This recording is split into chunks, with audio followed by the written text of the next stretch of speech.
त्यांचा आपण आरोप केला, नेमकं काय प्रकरण आहे? प्रभाग क्रमांक 15 मध्ये उबाठाच्या माध्यमातून मालेगाव या भागातून अनेक महिला ज्या कधी या भागामध्ये बघितल्या नाही अशा लोकांना 6 मोठ्या क्रुझर गाड्यांमध्ये भरून आणण्यात आलेला आहे आणि कार्यकर्त्यांनी ह्या बोगस महिला ज्या आहेत त्यांना पकडलेला आहे, पोलिसांच्या ताब्यात देखील दिलेला आहे. अनेक ठिकाणी असं आढळतं की बूथवरती मतदानासाठी जातोय तर त्या ठिकाणी आधीच त्यांचं मतदान झालेलं आहे.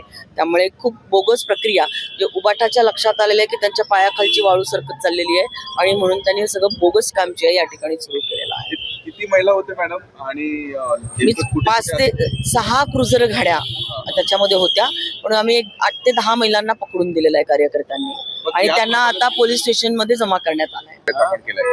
अहो 50% 55% मतदान नाही. बोगस मतदान कशासाठी करणार? हा आमचा मूळचा प्रभाग आहे आणि याच्यामध्ये लोक आमच्या पाठीमागे आहे. आमचा विजय हा 100% आहे. आता स्वतः इथले आमदार असल्यामुळे पायाखालची वाळू सरकणार, पक्ष विचारणार ना तुम्ही काय केलं, तर ते त्यांची जबाबदारी आहे. कसं काय बोगस मतदार होऊ शकते?